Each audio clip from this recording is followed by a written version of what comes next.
If you have ever sat in an interview knowing you were prepared, knowing that you could do that job, you still didn't get it though. Or if you've had ever looked at someone else's career and thought, how did they get there so fast? What do they know that I don't? Now, in today's episode, we are going to give you some answers, okay?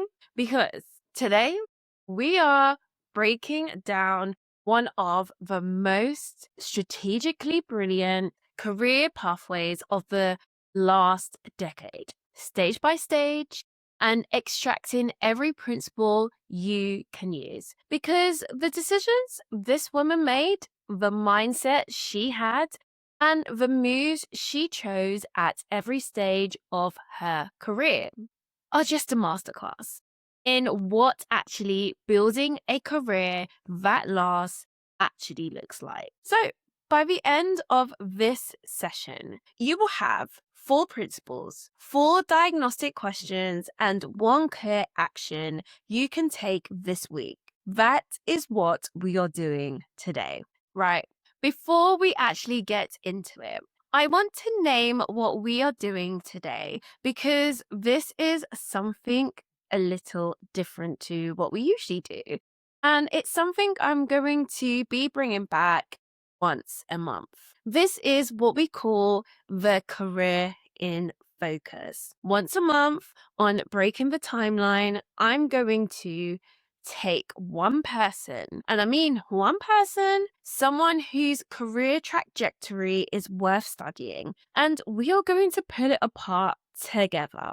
The extract, the exact principles that made them not just talented, but strategically unhireable on anyone else's terms. Because here's what I've noticed, and I say this as someone who works in career development, who has coached early career professionals, who sits in rooms where all the hiring decisions actually happen. The people who build the careers that last are not always the most qualified. They understand something about how careers actually work that most people they've never even been taught about. And that is the gap I want to close. So, once a month, a new person, a new blueprint, a new set of principles you can apply directly to where you are right now. And today, for our very first career in focus, we are starting with Michaela Coel. Now, for anyone who actually doesn't know who Michaela Coel is, let me give you a quick version. She is a British actress, writer, director, and producer. Born and raised on a council estate in Tower Hamlets, East London. Now, she started off performing poetry at open mic nights, and as a teenager, going by the name Michaela the Poet, before being encouraged to apply to the Guildhall School of Music and Drama, one of the most prestigious drama schools in the country. She was the first Black woman to be admitted there in 5 years. Yeah. Her graduation project was a one-woman autobiographical play called Chewing Gum Dreams. And it actually went on to run in the Bush Theatre and the National Theatre.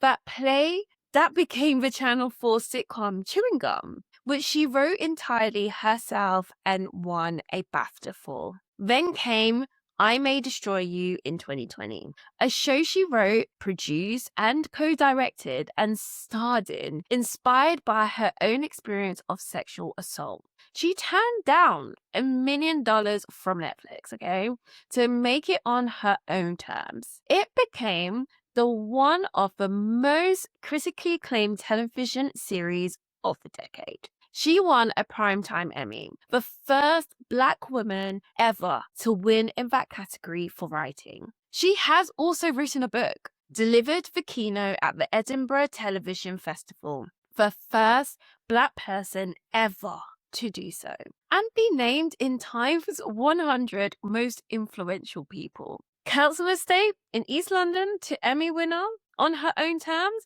at every single stage. That is who we are studying today. But before we get into it, I want us to get one thing straight first, because this is the mindset shift that makes everything else in this session land properly. Being qualified and being hireable are two completely different skills. Now, one is about what you know. The other is about how you are known. One gets you into the room, and the other is what keeps you in it and what gets you back. Now, most of us have been trained really well in the first one, the degree, the experiences, the CV, the references. Nobody teaches you the second one. Nobody sits you down and explains how hiring decisions are actually made, what a panel in a room is really feeling, what separates the candidate who gets it from the equally qualified candidate who doesn't. And Michaela Coel's career is honestly one of the clearest examples I have ever seen of someone who understood both. Now, from performing poetry and open mic nights in Ealing to winning a primetime Emmy, from being told she didn't fit to becoming one of the most sought after creative voices working today. That is not luck. That is a set of decisions. And we are going to go through every single one of them. Because if you are sitting here wondering why your career isn't moving as fast as you know it should be, if you are applying for things and not getting them, or getting to final stage and losing out, or just feeling like you are working hard but somehow still invisible. Now, this session is going to show you exactly where the gap is. Okay, so I want to start with something that I don't think gets said enough in career conversations. What do we do when the opportunity goes to someone else, someone who, from where you are standing, didn't do anything more than you did, maybe less, and you are just sat there like, what am I missing? Because it doesn't feel like failure. Failure you can work with. This feeling, it feels more like a conversation happening somewhere that nobody told you about, a room you weren't given the address for, something everyone else seems to just know, and you are trying to figure out where you were supposed to learn it. And then, and this is the bit that gets me, you start turning inwards. You start wondering if a problem is you, not your qualifications, not your preparation, something about how you come across. Something you can't quite name, but you are convinced other people can see it. Now, I just want to say, that feeling is so real, and it is not a you problem. It is a gap in what you have been taught. And this is exactly what we are fixing today. Now, the traditional career advice we get: work hard, be reliable, keep your head down, put in the time. It's not wrong, but it's incomplete. It teaches you how to be good at your job. It does not teach you how to be known for being good at your job.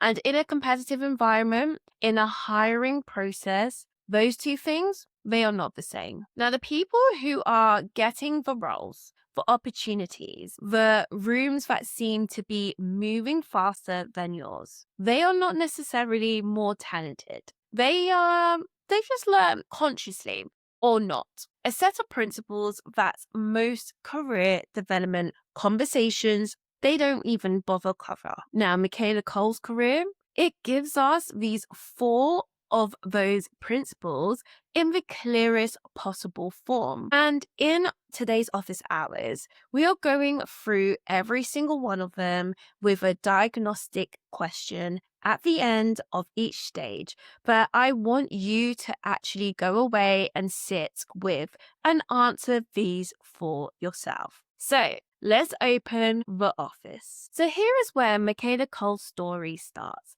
And it starts earlier than most people actually realize. Now, before drama school, before Channel 4, before any industry recognition at all, she was performing poetry at open mic nights in Ealing at 18 years old. She was releasing music. She was building a body of creative work entirely on her own terms, with no platform, no agent, no industry door opened to her. She was not waiting to be discovered. She was creating proof. Now, when she actually got into Guildhall, and we'll talk more about that in a moment, but she didn't arrive as a blank canvas, hoping that institution would make her into something else. She actually arrived with a body of work, a distinct voice, and a graduation project already forming in her head. That graduation project, it was Chewing Gum Dreams. It was an autobiographical one-woman play that she wrote herself. It ran at the Bush Theatre. It ran at the National Theatre. And it caught the attention of Channel 4 executives, which is how Chewing Gum, the television series, actually happened. Now think about that. She built the proof. The proof opened the door, not the other way around. This is the first principle, and it is the one I see early career professionals get wrong more consistently than almost anything else. Most people are waiting for the opportunity to prove themselves. They think, when I get the role, I'll show what I can do. When I get the promotion, I'll demonstrate my capabilities. When someone gives me the platform, then I'll use it. But the people making hiring decisions are not looking for potential. They are looking for evidence. They want to be able to picture you in the role before they offer it to you. And the only way to give them that picture is to have it already created through the work you are doing right now, independent of your own current title. Now, what does this look like in practice? It looks different depending on your field.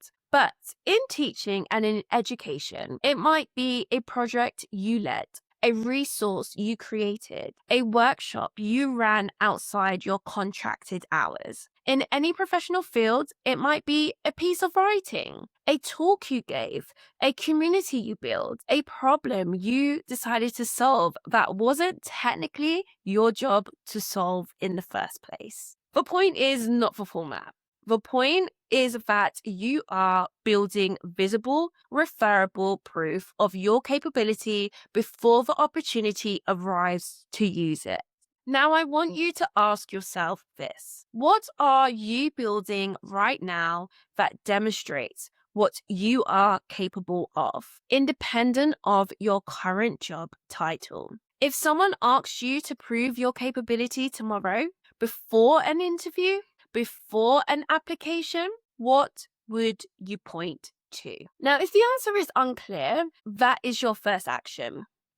Not applying for more things, building more proof. Right. So you've got your answer to that first question. Hold on to it, because what we are about to go into is stage 2, is what determines whether the proof you are building ever gets taken seriously in the first place. Now, stage 2 is harder because it asks you to do something that goes against a lot of the social conditioning that ambitious women, particularly Black women, and particularly women from working class backgrounds, have been taught from very early. It asks you to stop sanding down the edges that make you different and start building from them. When Michaela Coel arrived at Guildhall, one of the most prestigious drama schools in the country, she was the first Black woman to be admitted in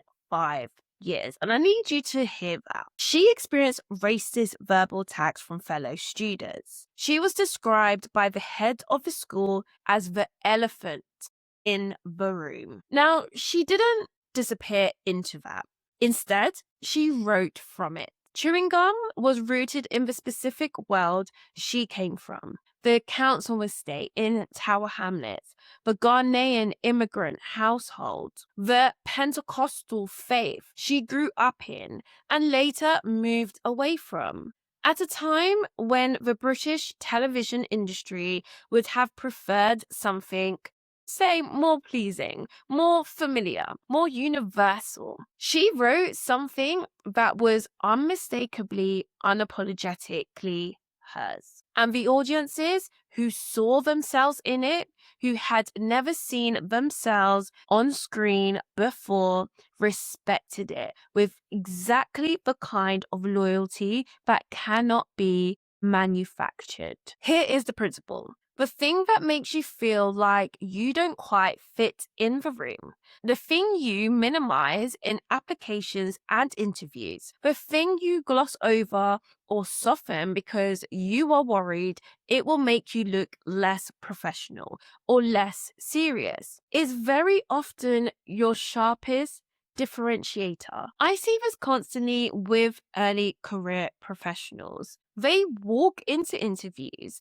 and they perform the most conventional, most palatable version of themselves. They answer questions the way they think they are supposed to answer them, and they present a version of their experience that has been filed down to fit the job description exactly. And they wonder why they came across as interchangeable. You are not interchangeable. But if you present yourself as though you are, that is what people will see. The things that make your path non-linear, your perspective specific, your experience distinct from the 10 other candidates in the process, those are not liabilities. They are the things that will make a hiring panel remember you. They are the things that will make someone say, after you've left the room,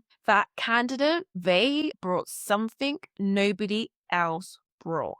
Now, this does not mean leading every interview with your most difficult experiences. It means not apologizing for the fullness of what you bring. It means being willing to speak specifically about where you came from, what you've observed, what you understand about your field because of your particular point of view, rather than giving the generic answer that could have come from anyone. So ask yourself, what do you keep minimizing about yourself in applications and also interviews? The thing you gloss over or leave out because you are worried it will work against you. And what if that thing is actually your strongest differentiator? Okay, so stage 3 is the one I think is going to hit the hardest for a lot of you, because this isn't about getting the opportunity anymore. You've built the proof, you've shown up as yourself, and now something has landed in front of you. And the question is no longer, how do I get in? The question is, should I even take it? Now, when Netflix approached Michaela Coel about I May Destroy You, a show she had written that was deeply personal, that was inspired by her own experience of sexual assault, they offered her $1 million. They also asked her to give up intellectual property ownership of her own work. Guess what? She said no. She walked away from $1 million and the biggest streaming platform in the world. She took the show to BBC and HBO instead, on her terms, with her owning what she had created. And I May Destroy You became one of the most critically acclaimed television series of 2020. She won a Primetime Emmy. She won a BAFTA. She was named in Time's 100 Most Influential People. Not despite the decision, but because of it. Now, you are not negotiating with Netflix, but the principle applies regardless of scale. early career professionals are often told to say yes to everything. You take every opportunity. You can be picky later when you are more established. And there is some truth in that. Early on, you do need to build experience. You do need to take things that stretch you. You do need to be in the room before you can influence what happens in the room. But there is a version of saying yes to everything that is actually saying yes to the wrong things. And the wrong things, the roles that look good on paper but ask you to become a smaller version of yourself, the opportunities that come with conditions that compromise the work you actually want to do, the positions that are technically a step forward but are actually a step sideways. They cost more than they give. Because every role you take shapes who you become, not just in skills, in identity, in reputation, in what you are known for. And once you are known for something, it takes real effort to be known for something different. The question to ask before you accept anything at any stage is not just, can I do this? It is, does this role ask me to become a version of myself I want to be? Is this building towards something or just filling time until something better comes along? Both of those are valid situations to be in, but you should know which one it is, because the answer changes how you show up, how much you invest, and how and what you do next. So the next time you are considering a role, or if you are in one right now, ask yourself honestly, is this building towards the version of me I'm trying to become? Or am I here because I was tired of looking? Neither answer is wrong, but both answers